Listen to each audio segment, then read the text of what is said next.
আসসালামু আলাইকুম viewer, BD রমণীর রান্নাঘরে আপনাদের সবাইকে স্বাগতম। আজকে আপনাদের জন্য থাকছে সুস্বাদু নাস্তায় মজাদার এগ রোল। তাহলে দর্শক চলুন দেখে নিই কী কী ইনগ্রেডিয়েন্টস লাগছে। এগ রোল তৈরির জন্য আমি এখানে 4টি ডিম নিয়েছি, পেঁয়াজ কুচি নিয়েছি হাফ কাপ। পেঁয়াজগুলোকে আমি একেবারে ছোট ছোট করে কুচি করে নিয়েছি। এছাড়া আমি এখানে ক্যাপসিকাম নিয়েছি 1/3 কাপ। আমি এখানে লাল ক্যাপসিকাম ও সবুজ ক্যাপসিকাম নিয়েছি। আর ক্যাপসিকামগুলোকে আমি একেবারে চিকন চিকন করে ছোট করে কেটে নিয়েছি। গাজর কুচি নিয়েছি হাফ কাপ, মিহি কুচি আমি একটা গ্রেটার দিয়ে গ্রেট করে নিয়েছি। এছাড়া লাগছে আমার ধনিয়া পাতা কুচি 2 চা চামচ, লেবুর রস, কাঁচামরিচ কুচি 1 চা চামচ, গোলমরিচের গুঁড়া হাফ চা চামচ। তাহলে দর্শক চলুন এবার পরবর্তী পর্যায়ে যাওয়া যাক। প্রথমে আমি চুলায় 1 কাপ পানি দিয়েছি। এখন দেখতে পাচ্ছেন পানিটা ফুটতে শুরু করেছে। এবারে আমি এতে হাফ চা চামচ লবণ দিয়ে দিব। এখন আমি দিয়ে দিচ্ছি গাজর কুচি। যেহেতু আমি গাজরটা মিহি কুচি করেছি, সো আমার গাজরটা খুব তাড়াতাড়ি সেদ্ধ হয়ে যাবে। আর এই জন্য এর সাথে আমি ক্যাপসিকামটা এখনই দিয়ে দিব। ভেজিটেবলগুলোকে আমি একেবারে 100% সেদ্ধ করব না, আমি 80% সেদ্ধ করব। চুলার জালটাকে আমি মিডিয়াম আঁচে রাখছি, ঢাকা দরকার নেই, এমনিতেই হয়ে যাবে। ভিউয়ার্স দেখতে পাচ্ছেন পানিটা ফুটতে শুরু করেছে এবং আমার ক্যাপসিকামগুলো আধা সেদ্ধ হয়ে গেছে, যথেষ্ট পরিমাণে হয়েছে, 1 মিনিটও লাগেনি সেদ্ধ হতে। এখন আমি চুলাটা বন্ধ করে দিয়ে একটা ছাঁকনিতে ভেজিটেবলগুলো ছেঁকে নেব। এখন আমি রোল তৈরির জন্য ব্যাটার তৈরি করব। এই জন্য প্রথমে আমি ডিমগুলোকে ভেঙে নিচ্ছি।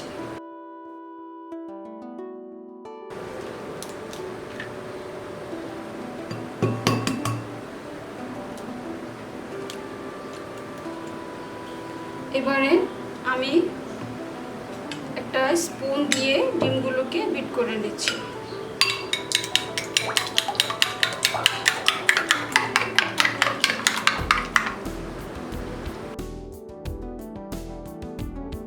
হয়ে গেছে বিট করা। এবারে আমি এতে লবণ দিয়ে দিব। যেহেতু আমি ভেজিটেবলগুলো অল্প লবণ দিয়ে সিদ্ধ করেছি, সো এই পর্যায়ে শুধু ডিমের জন্য যেটুকু লবণ দরকার সেটুকু দিলেই হবে।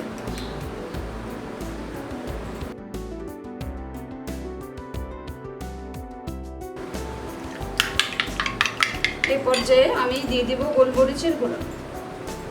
এবারে একে একে বাকি উপকরণগুলো দিয়ে দিতে হবে। মরিচ দিয়ে দিয়েছি, এখন দিয়ে দিচ্ছি পেঁয়াজ কুচি।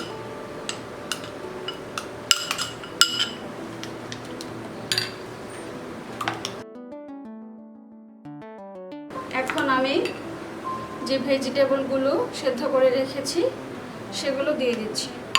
দেখতে পাচ্ছেন আমার ভেজিটেবলের কালারটা কিন্তু একেবারে পারফেক্ট আছে, কোনো কালারই চেঞ্জ হয়নি।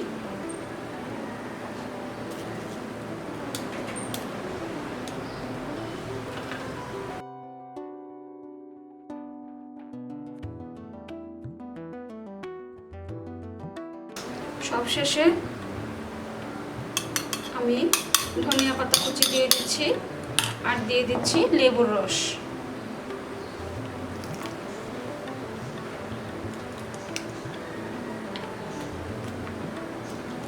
ব্যাটারটা তৈরি হয়ে গেছে। এবারে তাহলে চলুন রোল তৈরি করা যাক। এগ রোলগুলো তৈরির জন্য আমি চুলায় একটি ফ্রাই প্যান বসিয়েছি।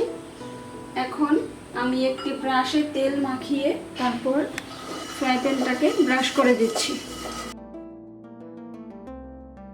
এবারে আমি একটি গোল চামচ দিয়ে 1 চামচ ব্যাটার দিয়ে দেব। ব্যাটারটা দেওয়ার পরে আমি চামচ দিয়ে একটু ছড়িয়ে দিচ্ছি, একটু গোল করে দিচ্ছি। দেওয়া হয়ে গেছে। এরপর যে আমি চুলার জালটা ধরিয়ে দিচ্ছি। ভিউয়ার্স, চুলার জালটা কিন্তু একেবারে কম আঁচে রাখতে হবে, তা না হলে ডিমটা লাল হয়ে যাবে। দেখা যাচ্ছে রোলের কালারটা চেঞ্জ হয়ে এসেছে। আমি 1 মিনিট সময় নিয়ে রোলটাকে জাল দিয়েছি। এবারে আমি এক পাশ থেকে অল্প করে উল্টে দেব।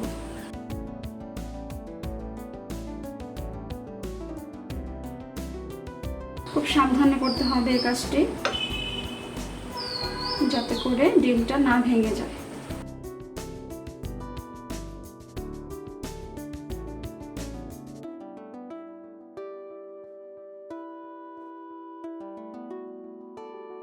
হয়ে গেছে। এবারে আমি রোলটাকে প্যান থেকে নামিয়ে ফেলব। ঠিক সেম পদ্ধতিতে আমি যতগুলো হয় রোল তৈরি করে নেব। তৈরি হয়ে গেছে আমার দারুণ সুস্বাদু এগ রোল। দর্শক, আমি রোলগুলোকে তৈরি করার পরে ছুরি দিয়ে কেটে নিয়েছি। কেটে একটা নির্দিষ্ট সাইজে পরিণত করেছি। আপনারা চাইলে এরকম কেটেও খেতে পারেন, অথবা সরাসরি যে রোলটা তৈরি করেছি সেভাবেও পরিবেশন করতে পারেন। দর্শক, দেখতে পাচ্ছেন আমার রোলটা খুবই সুন্দর হয়েছে এবং ভিতরে যে রোলের যে প্যাচগুলো আছে সেগুলো স্পষ্টই বোঝা যাচ্ছে। তো ভিউয়ার্স, যদি আমার এই রেসিপিটি আপনাদের কাছে ভালো লাগে তাহলে আমার এই রেসিপিটি অবশ্যই লাইক, কমেন্ট অ্যান্ড শেয়ার করবেন। আর আমার এইরকম আরও সুন্দর আরও নতুন রেসিপি পেতে আমার চ্যানেলটিকে সাবস্ক্রাইব করবেন। আজকে তাহলে এ পর্যন্তই। সবাই ভালো থাকবেন, সুস্থ থাকবেন। ধন্যবাদ।